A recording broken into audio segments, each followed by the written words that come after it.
11월 9일 보문주와 함께 매일 성경 묵상을 시작하도록 하겠습니다. 오늘 함께 나눌 말씀은 욥기 5장 1절에서 27절까지의 말씀입니다. 자, 읽겠습니다. 너는 부르짖어 보아라. 내게 응답할 자가 있겠느냐? 거룩한 자 중에 내가 누구에게로 향하겠느냐? 분노가 미련한 자를 죽이고 시기가 어리석은 자를 멸하느니라. 내가 미련한 자가 뿌리 내리는 것을 보고 그의 집을 당장에 저주하였노라. 그의 자식들은 구원에서 멀고 성문에서 억눌리나 구하는 자가 없으며 그가 추수한 것은 줄인 자가 먹되 덫에 걸린 것도 빼앗으며 올무가 그의 재산을 향하여 입을 벌리느니라. 재난은 티끌에서 일어나는 것이 아니며 고생은 흙에서 나는 것이 아니니라. 사람은 고생을 위하여 났으니 불꽃이 위로 날아가는 것 같으니라. 나라면 하나님을 찾겠고 내 일을 하나님께 의탁하리라. 하나님은 헤아릴 수 없이 큰 일을 행하시며 기이한 일을 셀 수 없이 행하시나니 비를 땅에 내리시고 물을 밭에 보내시며 낮은 자를 높이 드시고 애국하는 자를 일으키사 구원에 이르게 하시느니라. 하나님은 교활한 자의 계교를 꺾으사 그들의 손이 성공하지 못하게 하시며 지혜로운 자가 자기의 계략에 빠지게 하시며 간교한 자의 계략을 무너뜨리심으로 그들은 낮에도 어둠을 만나고 대낮에도 더듬기를 방가같이 하느니라. 하나님은 가난한 자를 강한 자의 칼과 그 입에서 또한 그들의 손에서 구출하여 주시나니 그러므로 가난한 자가 희망이 있고 악행이 스스로 입을 다무느니라. 볼지어다 하나님께 징계받는 자에게는 복이 있나니 그러나 너는 젖는 자의 징계를 업신여기지 말지니라. 하나님은 아프게 하시다가 싸매시며 상하게 하시다가 그의 손으로 고치시나니 6가지 환난에서 너를 구원하시며 7가지 환난이라도 그 재앙이 내게 미치지 않게 하시며 기근 때의 죽음에서 전쟁 때의 칼의 위협에서 너를 구원하실 터인즉 내가 혀의 채찍을 피하여 숨을 수가 있고 멸망이 올 때 두려워하지 아니할 것이라. 너는 멸망과 기근을 비웃으며 들짐승을 두려워하지 말라. 들에 있는 돌이 너와 언약을 맺겠고 들짐승이 너와 화목하게 살 것이니라. 내가 내 장막의 평안함을 알고 내 우리를 살펴도 잃은 것이 없을 것이며 내 자손이 많아지며 내 후손이 땅의 풀과 같이 될 줄을 내가 알 것이라. 내가 장수하다가 무덤에 이르리니 마치 곡식단을 제때에 들어올린 같으니라. 볼지어다 우리가 연구한 바가 이와 같으니 너는 들어보라. 그러면 내가 알리라.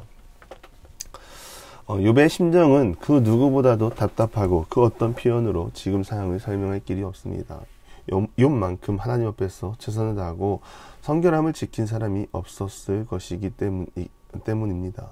그런 그에게 원치 않는 고난의 시간이 다가왔고 자신의 출생을 저주하고 차라리 하나님의 선택을 받지 못했다면 어땠을까 하는 자신의 그런 저주를 자신에게 쏟아냅니다.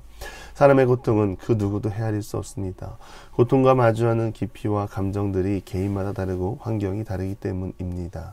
공동체 가운데 고통을 나누면 보통은 어떤 반응을 보이게 됩니까? 고통의 깊이를 판단하고 그것 정도는 이겨낼 수 있어요. 너무 심하면 기도할게 마치 못 신고 던지는 말에 상처를 받습니다. 또한 그런 시간이 필요해. 내가 경험해봐서 아는데 하나님이 크게 쓰시려고 이렇게 훈련시키는 거야. 이겨내야 해 라고 말하게 됩니다. 오늘 본문의 엘리바스라는 친구의 말은 친구는 맞는 말만 골라서 하고 있는 것 같습니다. 결국 사람은 뿌린 대로 거두게 되는 법입니다. 너가 잘못한 것이 있기에 번영을 누렸지만 너가 잘못한 것이 있기 전에 번영을 누렸지만 결국 하나님의 심판, 저주를 받은 것은 너의 행동에 문제가 있다고 말하고 있는 상황이죠. 엘리바스가 말하는 것은 맞는 말입니다. 사람의 죄로 인해 하나님의 징벌을 받고 돌이키게 하기 위해 하나님의 일하심을 성경 속에서 이스라엘 민족을 통해서 보여주셨습니다. 그러나 엘리바스는 지식만 가득할 뿐 욥에 대해서는 모릅니다. 욥은 온전하여 정직하고 하나님을 경외하며 악에서 떠난 자입니다. 그가 하나님 앞에서 어떤 삶을 살았는지 모른다는 것이죠. 결국 위로를 하러 와서 하는 말이 현실의 고통에 빠져있는 친구에게 계속해서 자기 말만 하고 있는 것입니다. 자기가 알고 있는 지식, 하나님에 대해 설명하고 있고 친구의 상황은 들어보지도 않고 있는 상황이죠. 과연 엘리바스의 행동에 위로가 될까요? 엘리바스가 말하는 것은 어떻게 보면 도덕적인 규범일 수 있습니다. 도덕적으로는 바른 길에 서 있으면 하나님의 불을 누리고 도덕적 타락을 행하면 하나님의 심판을 받는다는 보응의 결과를 말하고 있고 그것이 맞을 수도 있습니다. 그러나 욥이 욥이 만난 하나님은 도덕적 규범을 뛰어넘는 하나님을 만나고 있는 것입니다. 욥은 알죠. 자신이 얼마나 하나님 앞에서 정직하고 바르게 행했는지 혹시나 하는 마음에 회개하는 마음으로 번제를 드리고 하나님을 향한 마음이 틀리지 않았다는 것을 자신이 더 잘 알고 있습니다. 또한 욥은 보응의 결과로 하나님을 선택하고 믿음을 지킨 것이 아닙니다. 욥은 전능하신 하나님의 존재를 인정하고 뿌린 만큼 거둔다는 원리와 신앙으로 하나님을 섬긴 것이 아니라 여호와 하나님 앞에서 성결을 지키기 위해 처세는 노력을 다한 것입니다. 그런 그에게 지금 일어나는 상황은 엘리바스가 계속해서 말했던 보응의 결과 도덕적 규범을 뛰어넘는 상황이기에 욥은 마음이 무너지는 것입니다. 이 5장 1절에 보면 너는 부르짖어 보라 내게 응답할 자가 있겠느냐. 이 엘리바스는 지속적으로 보응의 결과를 표현합니다. 즉 이유 없이 이런 고난을 당할 일이 없으니 하나님은 이미 너를 떠났고 내가 아무리 부르짖어도 하나님은 응답하지 않으신다는 것입니다. 그래서 회개하고 뜻을 돌이키라고 욥에게 말하고 있는 상황이죠. 여러분, 그러나 이것은 어디까지나 사람의 생각과 지식으로 하나님을 판단하고 상황을 해결하려는 자의 미련한 답변입니다. 말하는 사람이 다 옳은 상황입니다. 엘리바스는 욥을 죄인으로 단정짓고 모든 것을 풀어나가려고 하고 있습니다. 위로자로 왔다면 사람을 위로하면 됩니다. 욥의 친구들의 역할은 욥을 위로하러 온 것에 목적이 있음에도 이들은 욥을 정죄하고 비난했습니다. 사람은 하나님을 알 수 없습니다. 이 보응의 원리로 풀어낸다면 그 누구도 자유로울 수 없습니다. 보응의 원리로 사람을 대하고 길을 알려준다는 마음으로 팩트를 전달한다면 때론 이러한 상황이 정죄가 될 수 있다는 것입니다. 틀린 말은 아닙니다. 그러나 고난을 당하는 자가 어떤 상황과 어떤 삶을 사는지 알지도 못하고 그러한 판단과 정죄를 하는 것은 명백한 죄입니다. 우리를 돌아보시기 바랍니다. 누군가를 위로하기 위해 내가 하는 말이 수많은 이론과 경험으로 사람을 대하고 있지는 않은지, 위로를 한다고 하지만 진정한 위로가 아니라 너가 이러니까 충분히 받을만 했다라는 마음으로 사람을 판단하고 정죄하고 있지는 않은지 돌이켜 보시기 바랍니다.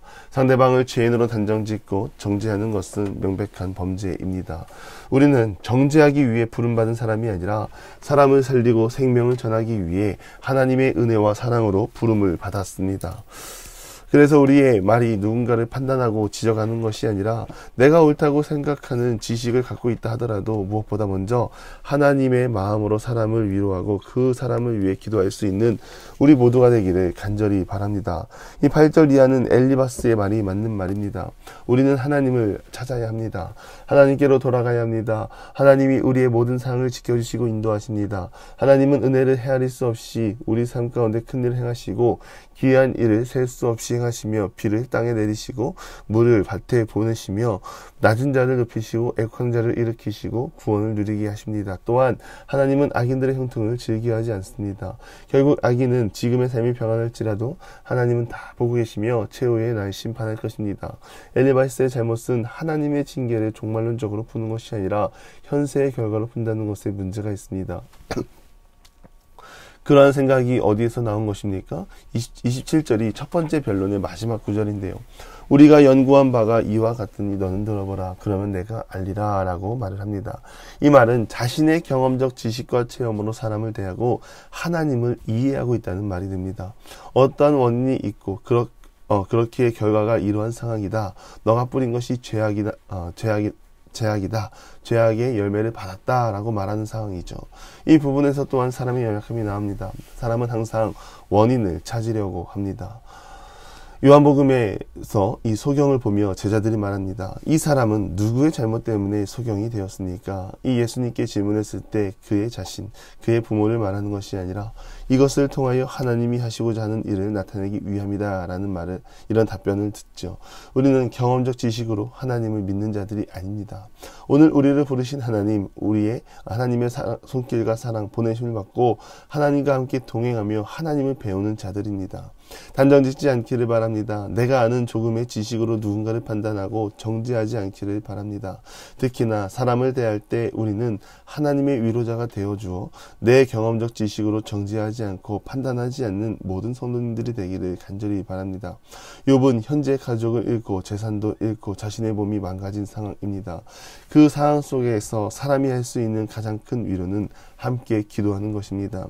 주변에 우리의 기도가 필요한 자들이 있다면 함께 기도하고 하나님의 도움을 구하며 나가는 우리 모든 기도의 용사들이 되기를 주님의 이름으로 간절히 축원합니다. 기도하겠습니다. 하나님, 사람을 판단하고 정죄하는 악을 범하지 않게 해주시옵소서. 하나님이 보낸 위로자가 되게 하시고 이 위로를 통하여 하나님의 구원을 보고 위로와 은혜를 흘려보내는 주의 자녀들 다 될 수 있도록 우리에게 힘과 능력을 더하여 주시옵소서.